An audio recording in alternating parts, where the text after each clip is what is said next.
Alright, what is up? This is SLOplays, and guys, we have some big news for Dragon Ball Xenoverse 3.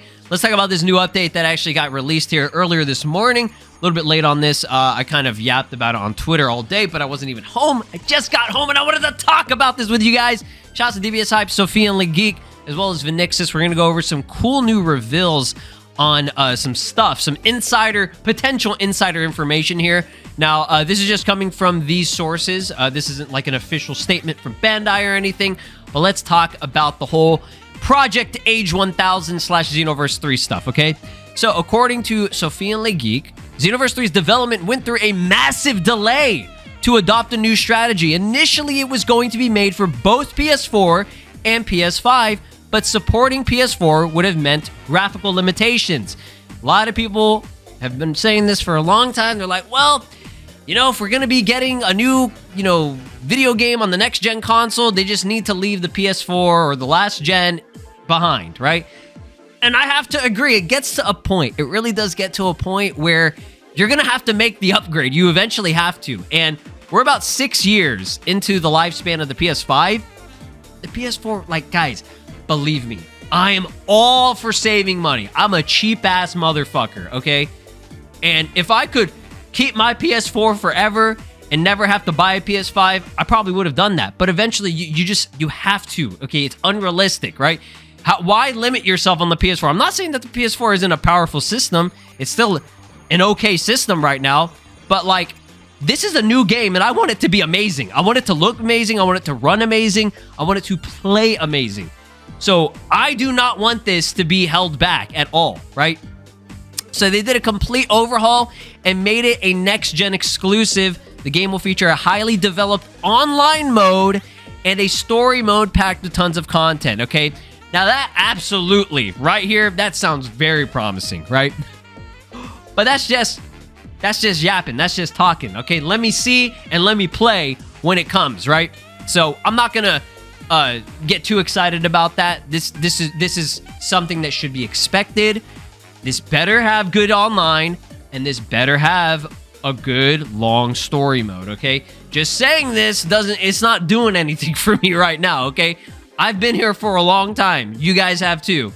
We know how a lot of these anime games work. And I'm not saying that I don't have faith in them or that I'm trying to be pessimistic or anything. That's not the situation. Believe me, I'm excited more than anyone for a Xenoverse 3 or whatever has to come. But I have to see, okay? I have to see and I have to play for myself, okay?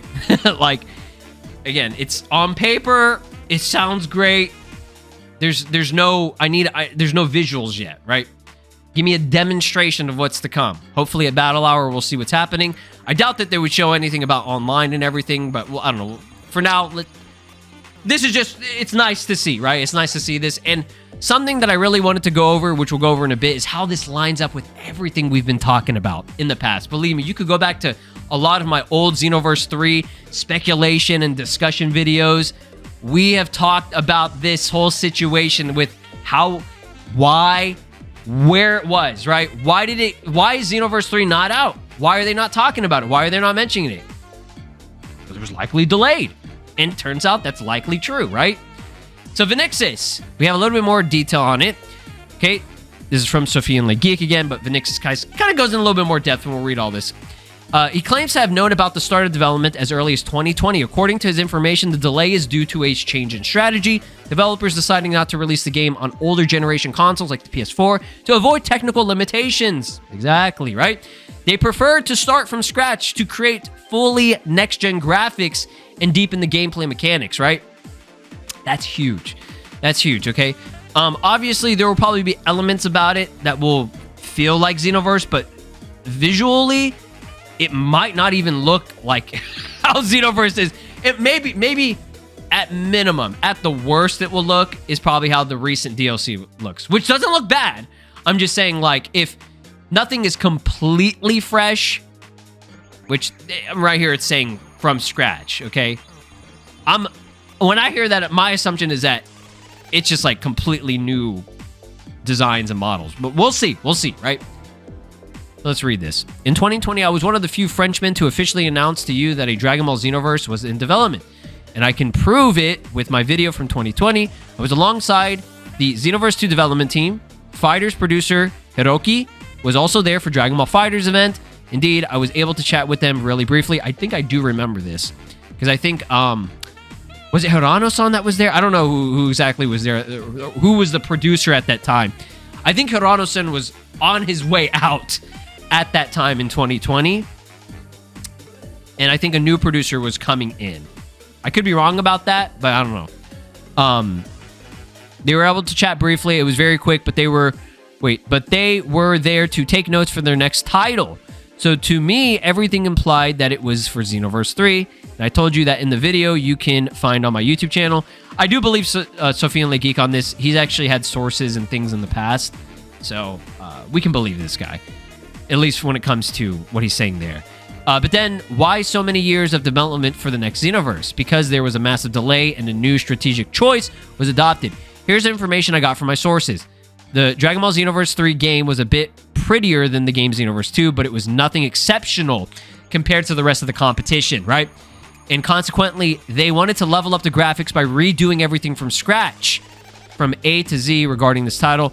That's why there was a delay. I just spit on my microphone. A classic SLOplays move.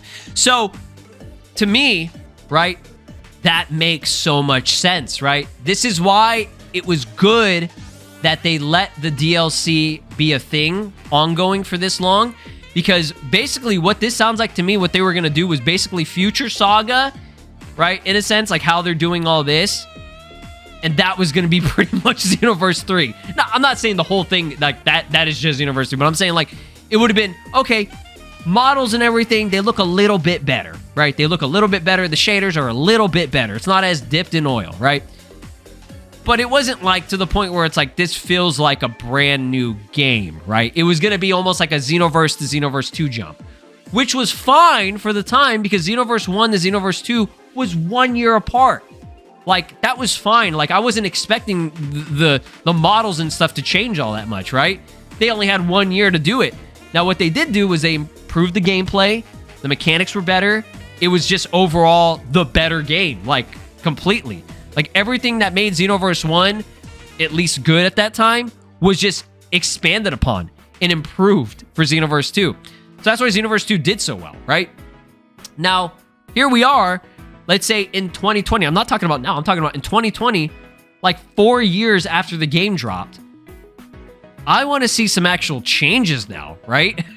Like, I don't want to see the same models. I don't even want to see, like, minuscule changes to the models or improvements. I want to see, like, I want it to look like a brand new game, right? Especially with the complaints of how it looked. You know, over time, it gets old, right? You look at it and you're like, wow, these are showing their age, right? Xenoverse 2 has showed its age for a very long time. So, that's good to see, or at least hear. Afterwards, they also decided to deepen the game to offer an optimal experience for the player. I even spoke with my friend, Psycho Devin, who I do follow here, who confirmed my sources and who had also heard that the game Xenoverse 3 was supposed to be developed on both PS4 and PS5. Now, I do recall there were talks about this from Psycho Devin back then. Maybe not in 2020, but like a little bit more recent. And consequently, inevitably, if you develop it on a PS4, you find yourself graphically limited, right? And that is why they explained to me that they wanted to do a complete graphical overhaul to push the game much further. It would be a next-gen exclusive with a gaming experience, from what I've been told, much more developed, with a more developed online mode, with a well-crafted story mode, because that's what we are talking about. Actually having a successful, well-deepened game with tons of content. Logically, that is what they told me, that there will be quite a bit of content, that it will be truly deep, and consequently, well, I want to know more about it. Yeah, we all do. We're excited. That's what I'm saying, dude. So, let's talk about how all this adds up with everything we thought. What the whole situation was. I don't remember the title of the video of what I called it. It was like Xenoverse 3 situation explained, or like what actually happened to Xenoverse 3 or something like that. Like why has there been nothing about this game, and why do they keep making DLC, right? So I basically said this on Twitter earlier this morning. I said, The whole Xenoverse 3 situation adds up with what we speculated years ago, okay? It's not just me. All of us have been talking about this. All of us know, like, we knew what was happening. It was so obvious, okay? It's just we never got, like, an official confirmation. And again, this isn't official, but this is supporting that idea, right, of everything. Xenoverse 2 was likely supposed to end back in late 2019 with Ultra Pack 2. The notorious... With this comes an end to Xenoverse 2. Here, I got the picture right the fuck here, right? With peace restored, Dragon Ball Xenoverse 2 comes to an end. What we thought was the biggest lie in gaming history. Okay, maybe not in gaming history, but maybe in Dragon Ball gaming history. Absolutely. Abso-fucking-lutely, dude. We saw this shit, and I feel like a lot of us were... We knew. We were like, okay, all right, Bandai. I'll play with you. I'll play ball for a second. I'll play with you for a bit. But we knew they were not done. I think there were memes even at this time. Oh, DLC's coming throughout next year too. But we didn't see anything for a while. Okay, we didn't. So there was some hope after this that Xenoverse 3 was at least in development at this point, right? Which it was. It was, okay? All the evidence supports the idea, even from the official producer at the Genki Damasuri event or whatever, said there was like 6 to 7 years, again, I know, 6 to 7 years of development, at least for planning stages, everything, right? So everything started probably in 2020, right? The intention was likely that they wanted to be done with this game. That's why they said this. And then they were like, well, shit. Hold on. The PS5 is on the way in 2020, right? That's when it released. So wait a minute. Before we don't want to fuck this up, right? They were probably already planning it, having like things developed in a sense, like, you know, betas and things like that, you know, they had from Xenoverse 2, and they were using that and like polishing it up and changing things. And they were like, okay, you know, this will be our next Xenoverse 3. But they were like, well, you know, this shit's getting old, right? Like we need to jump to the next fucking generation. So what did they do? They said, all right, this is what we're gonna do. We're gonna put all this effort into Xenoverse 3, but to hold them off and help fund this shit, we're gonna release another like 5 to 6 years worth of DLC. Which I know that does sound kind of scummy when you think about it, but depending on how this game turns out, it might have been the best decision that they ever made for it, okay? Bandai might actually be taking a W here if they actually did make that decision with Dimps and the team, okay? That they were like, hey, we're going to push DLC to at least hold them over and have Xenoverse fans still invested in the game, okay? We'll release those a lot less frequently, so it gives us enough time so that it's not like, you know, it doesn't look like absolute trash, right? Or it's not just horrible content. Because after this, they stepped it up, man. It's crazy how after Ultra Pack 2, they really stepped up the content. They were adding story more frequently. They were adding better quality and just more love into the characters. You know, characters were finally getting awoken skills and shit. They were doing free updates with new awoken skills. Like, they were doing good right after this. I remember whenever DLC 11 was a thing, which, I mean, DLC 11 we'll call this the Supreme Kai Time free update. That was late 2020 in like August, right? And I was like, wow, this is a free character? And then they added so much free content too during that update. Like, that wasn't even like a DLC pack. It was just like a free celebration for the, I don't even know, was it 6 million copies sold or something at that time? It was some shit like that, right? So I was like, okay, they're stepping it up. And that wasn't even like the DLC yet. And that was a long time, right? That was almost a year after this DLC release. I'm talking about Ultra Pack 2. So that was probably like all they had really planned. They were like, oh, okay, we'll do a celebration thing for the 6 million.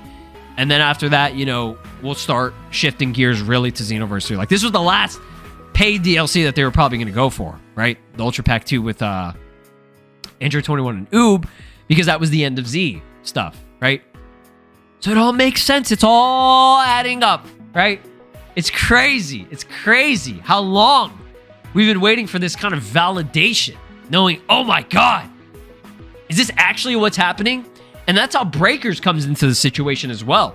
They probably were like, oh, let's do Breakers as a concept, but we're going to do it as almost like a testing ground for new things for Xenoverse 3, right? Not saying that's actually what happened, but that game released in 2022. A couple years later, it had Xenoverse elements, reused a lot of Xenoverse material and stuff. They did a lot of cool things. Your character had hair physics, right? There were new transformations. You had moving tails, Super Saiyan hair spiking. It was all stuff to see. Would this work? Will this be well received? And I mean, yeah, it was, but for the wrong game. You know what I mean? But yeah, I digress. This is really, really big. I mean, for some people, they're like, oh, I mean, I want to see gameplay and stuff. But it's like, for somebody who has been following this shit and speculating this stuff for so long, I'm telling you guys, go back to those videos, those old videos. Maybe some of you remember. We've talked about this, man. It's crazy. It's crazy. Oh, I cannot wait for Battle Hour. We got so much more to talk about. I just want to talk about this forever. I could. This is Broly, and you are watching SLOplays. Make sure to subscribe, or else I'll destroy your entire planet.